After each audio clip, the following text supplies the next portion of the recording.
Quiet Leadership is an important book to me. I wrote it between 2002 and about 2005, and it came out in 2006.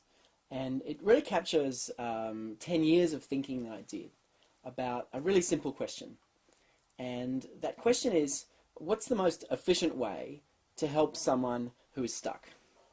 What's the most efficient way to help someone get from kind of impasse, where you're stuck trying to solve a problem, to insight, and then to action?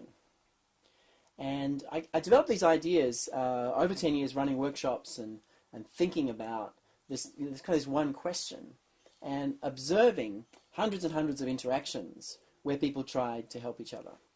And one of the things I got really clear about was this moment of insight was really the central driver of change.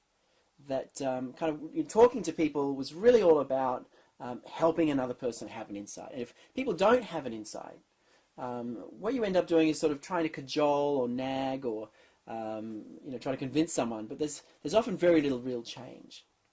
And so the book is all about how do you bring others to insight. Okay, and the first part of the book is about the neuroscience of that. So why is insight important, and how does insight happen, and how does the brain work that makes insight so central. And that was the first time I kind of really dived into writing about the neuroscience, and that's how I got interested in going further in neuroscience from that project. And the rest of the book shows you how you have a conversation that gets people to insight quickly.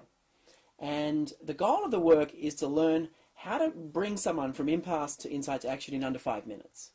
I find that without the training that's in the book, that rarely happens, very rarely, even in half an hour or an hour. Less than 1 in 20 interactions result in someone having an insight.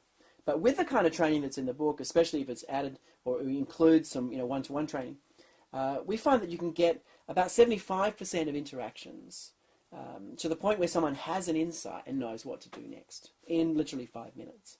And that's what really the book is about. How do you help someone who's stuck most efficiently? We haven't got a lot of time to get unstuck. And surprisingly, it's not about the leader or the coach having great ideas. The word quiet leadership captures it. Surprisingly, it's about helping people think better instead of telling people what to do. And that's the subtitle, Help People Think Better, Don't Tell Them What to Do. And the book is really all about the science, techniques, and process for how you do that most effectively.